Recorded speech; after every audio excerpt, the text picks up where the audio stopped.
लो जयकारा बोल मेरे श्री गुरु महाराज की जय। बोलो सांचे दरबार की जय। बोलो श्री अनंतपुर वासी भगवान की जय। बोलो नंगली निवासी भगवान की जय। यदि गुरुमुखों को ये ग्रंथ अच्छा लग रहा है तो मेरी आपसे विनती है कि जो और भी गुरुमुख हैं आप उन्हें भी शेयर कीजिए। आज से अध्याय दूसरा शुरू हो रहा है। श्री श्री 108 श्री स्वामी स्वरूप आनंद जी महाराज।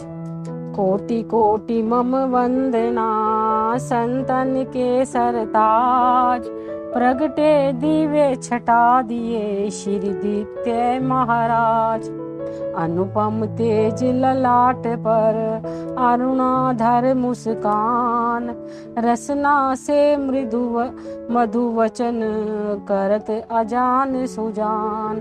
जन जन में भरते रहे आत्म ज्योतिया पार। तमिर अविद्या का मिटा अतुल किया उपकार। एक लेख जब होई है ध्याता धेरु ध्यान। तब ही प्रभु को पाइए यह तुम दीना ज्ञान। संसार को देखने से मालूम होता है कि इसका कण कण एक विशेष नियम से बंधा हुआ है। सृष्टि नियता ने जिस प्रकार इन से नियमों से बांधा है उसे देखकर मानव बुद्धि आश्चर्य में पड़ जाती है। प्रकृति मूल रूप से अपने काम में लगी हुई है। यह कार्य की रूपरेखा का प्रबंध रंच मंच पर नाटक खेलने से पहले कर देती है। अर्थात जिस मनुष्य ने जिस प्रकार का जीवन व्यतीत करना हो उसे जन्म से ही उनकी भाग्य रेखा से बांध देती है। फलस्वरूप उधर श्री श्री 108 श्री परमहंस दयाल जी श्री पहली पातशाही जी भारत के बिहार राजस्थान आदि प्रदेशों में सोई मानवता को जागृति की धारा प्रवाहित कर रहे थे। सर्वसाधारण को भक्ति परमार्थ का पथ दर्शा रहे थे। इधर सीमा प्रांत में कस्बा टेरी में इस अमर सत्य की ज्योति को युग युगांतरों तक प्रज्वलित रखने के लिए प्रकृति ने पूर्व ही सुव्यवस्था कर दी थी। प्रकृति का अटल नियम है, जहाँ प्यासा पानी को पुकार आतुरता से करता है तो पानी का प्रबंध भी वही हो जाता है। चरित्रिक के लिए स्वाति जल, चकोर के लिए चंद्रमा, मयूर के लिए बादलों की मधुर छटा की सुव्यवस्था कर देना अनादिकाल का अटल नियम है। अर्थात जहाँ पर जितनी आकुलता से जिस वस्तु की मांग की जाती है उतनी ही जल्दी उस संबंध में पूर्व ही निश्चित है। अध्यात्मवाद में भी यह सिद्धांत अर्थात सीमा व सीना एक दिल से दूसरे दिल तक आत्मिक शक्ति का पहुंचाना सनातन परंपरा है। इसलिए महापुरुषों का अवतरण भी उसी के स्थान व उसी निर्धारित समय पर होता है जहां उन्हें विहल स्वर से पुकारा जाता है। उस स्थान पर उस पर अभाव की पूर्ण रूप से प्रतीति होती है। इसी हेतु संपूर्ण भारत में जागृति लाने के लिए संत महापुरुषों के प्रकट होने की आवश्यकता थी। उस समय भारत में पाप वृत्ति का अधिक बोलबाला था। श्री परमहंस दयाल जी ने नामोपदेश का प्रचार तो आरंभ कर दिया था, परंतु संपूर्ण भारत में इसकी किरणें न पहुंच पाई। जैसे कि ऊपर कहा गया है कि जो स्थान जितनी आतुरता से पुकार करता है वहीं पर संत महापुरुष अवतरित होकर उसे आश्वासन देते हैं। उसी नियम अनुसार सीमा प्रांत ने प्रभु आगमन के लिए उस काल में आतुरता प्रकट की, क्योंकि वहाँ सब स्थानों में अधिक अनाचार और पाप का विस्तार था। वहाँ इस अमर ज्योति की किरणें अभी तक ना पहुँच पाई थी। कुछ मनुष्य ऐसे भी थे जिनमें मानवीय भावनाएं अर्थात प्रभु के प्रति कुछ अनुराग था, किंतु वे इन राक्षसी वृत्ति के मानवों के भय से आतंकित थे। ऐसे भक्त लोगों की त्राही त्राही की पुकार वायु की तरंगों के साथ देवलोक में जा पहुंची। देव, किन्नर, गंधर्व आदि देवता भी इस पिशाचिनी माया से पराभूत होने से भय से उद्विग्न थे। वे कहीं भक्ति परमारथ हो, ब्रह्म ज्ञान का सूर्य अस्ताचल की ओर ना चला जाए। इस पथ को उन्नति के शिखर पर पहुंचाने के लिए उन्होंने भगवान से प्रार्थना की। फल यह हुआ कि उस समय सीमा प्रांत की विचित्र कुप्रवृत्तियों से युक्त परिस्थितियों को बदलने की व्यवस्था प्रकृति ने कर दी। श्री स्वामी स्वरूप आनंद जी महाराज अलौकिक प्रभा, अनुपम छटा और भक्त मनोहारिणी समुंजल छवि को धारण कर धूमधाम से दिव्य ज्योति में संत रूप में प्रकट हो गए।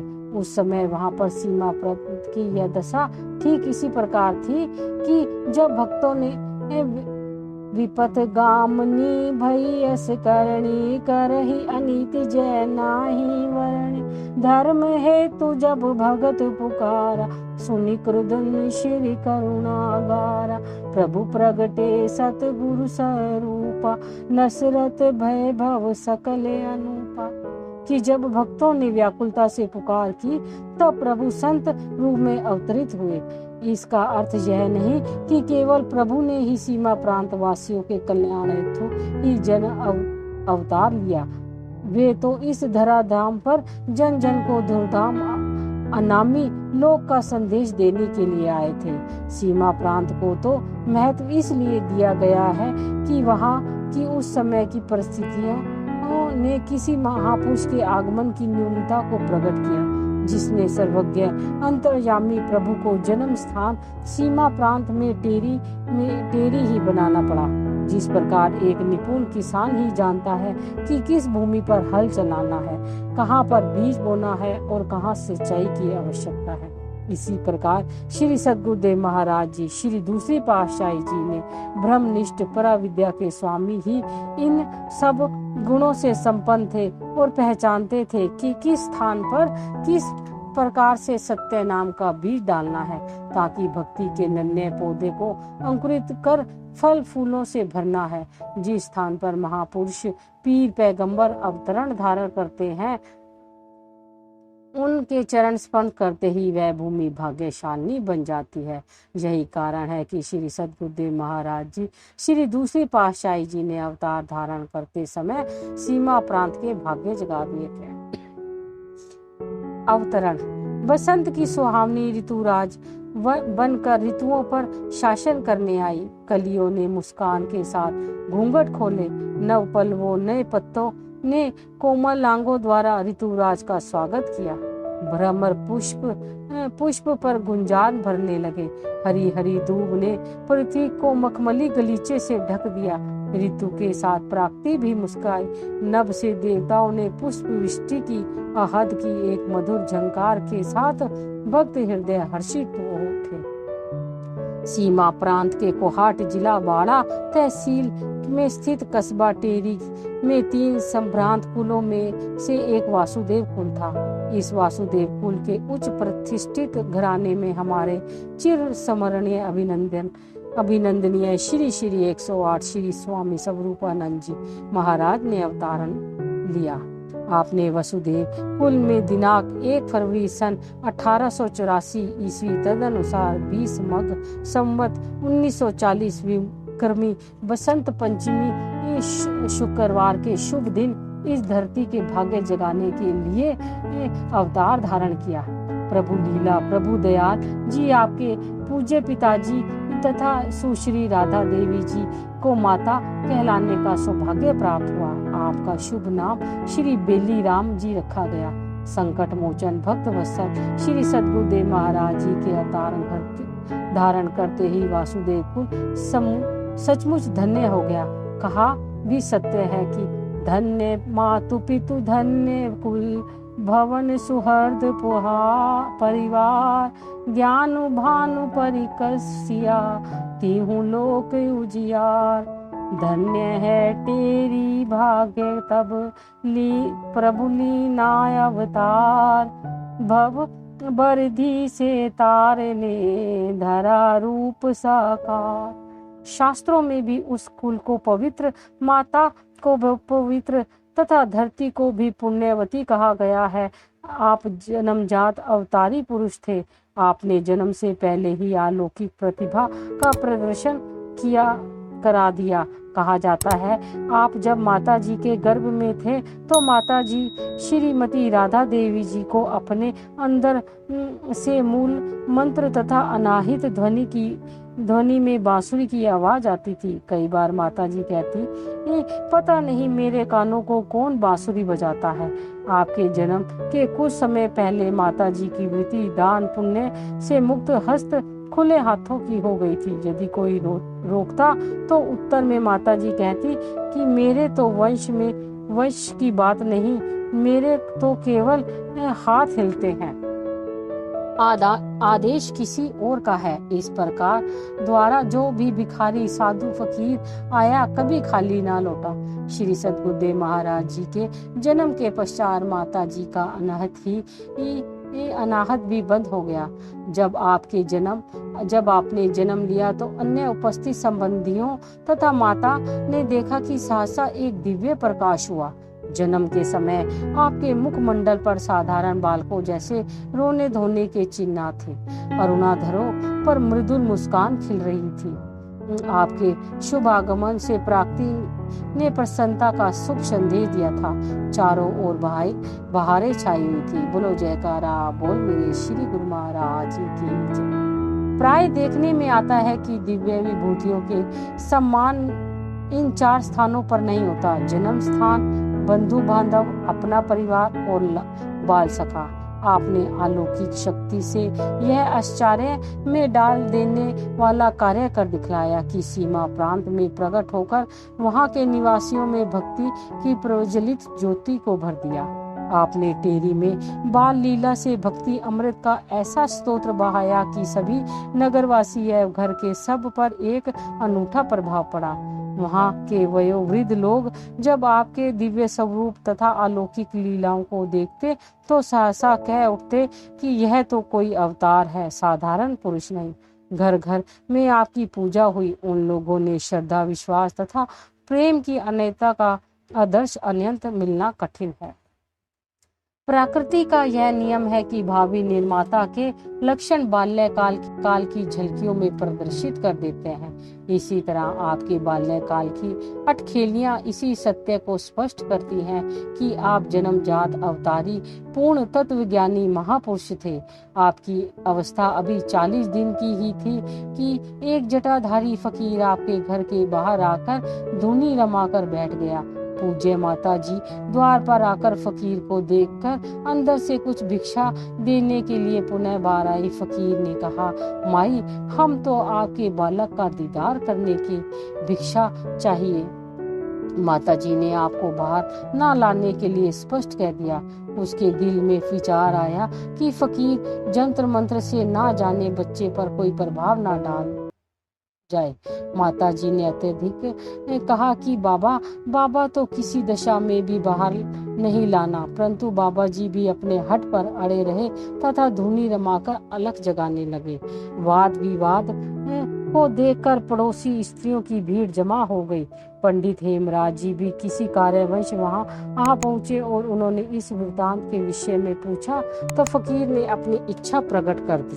पंडित जी कहने लगे, माता जी, इसमें हानि ही क्या है, एक बार बालक को बाहर ले आओ, फकीर सदा ही दुआ देते हैं। इतना कहकर वे स्वयं अंदर गए और आपको लाकर बाबा के सामने फकीर के हाथ फैलाकर आपको उठा लिया।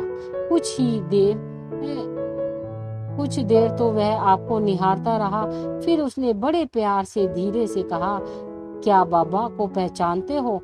आप उसके चेहरे पर देखकर हंसने लगे। उसने एकदम आपको वक्षस्थल से लगाया, प्यार किया और पुनः पंडित जी के हाथ में दे दिया। पंडित जी आपको अंदर सुलाने के लिए गए तो उन्हें ख्याल आया कि फकीर को भोजन आदि अवश्य कराना चाहिए। वे आपको सुलाकर शीघ्र ही बाहर आए तो देखा तो फकीर जी ना जाने कहाँ चल दिए। पंडित जी उन्हें ढूंढने लगे क्योंकि वे पहुंचे हुए फकीर दिखाई देते थे। उन्हें भोजन अवश्य कराना चाहिए था, परंतु वे फकीर उन्हें कहीं भी नहीं मिले। ऐसा प्रतीत हुआ मानो स्वर्ग से देवता भी आपके श्री दर्शन की इच्छा से वेश बदलकर अपनी मनोभावना पूर्ण करना चाहते हो। इस रहस्य को जीव बुद्धि नहीं समझ सकती कि वे बाबा जी कौन थे, तथा आपने मुस्कुराकर उनकी हार्दिक अभिलाषा को पूर्ण कर उत्तर दे दिया। इसी प्रकार आपके बाल्य काल की झांकी का एक अलौकिक दृश्य यह भी है कि टेरी से 3 मील की दूरी पर एक पर्वत पर के एक पत्थर पर देवी का चित्र अंकित था। लोग हर नवरात्रों में उसकी पूजा करने के लिए जाया करते थे। अभी आपकी आयु 30 मास की हुई होगी कि आपकी माता पूज्य राधा देवी जी भी नवरात्रों की पूजा करने के लिए परिवार सहित उस पर्वत पर गई। सारी रात जागरण होने के कारण आपने उसको एक और किसी पत्थर पर लिटा दिया। कुछ समय पश्चात जब वह आपको देखने आई तो आपको वहां ना पाकर घबरा गई। आप अलौकिक लीला दर्शाने हेतु अदृश्य हो गए। माता जी इधर उधर सब और अच्छी तरह से देखभाल कर जब आपको प्राप्त ना कर सकी तो आपके पिताजी तथा परिवार के अन्य सदस्यों को पूछा, परंतु सभी आश्चर्य में थे कि आप कहाँ चले गए। प्रातः होते ही सब आपको पर्वत के आसपास से खोजने लगे। माताजी के दिल को तरह तरह की शंकाएं आतंकित करने लगी कि कहीं कोई जंगली जानवर ही यहाँ से ना उठा कर ले गया हो। अत्यधिक ढूंढने पर जब आप ना मिले तो निराश होकर उस स्थान के प्रबंधक पंडित हेमराज जी को सूचित कर सभी घर लौट आए। माता जी व बहन ने इस दुख में 3 दिन भोजन भी ना किया। पिताजी व अन्य संबंधी आपकी खोज में लगे रहे। इधर पंडित जी ने अन्य 3-4 पठानों को पर्वत के आसपास तथा जंगलों में ढूंढने के लिए भेजा। 3 दिन के पश्चात अचानक पठानों ने जंगल में एक पेड़ के नीचे एक बालक को सोए हुए देखा।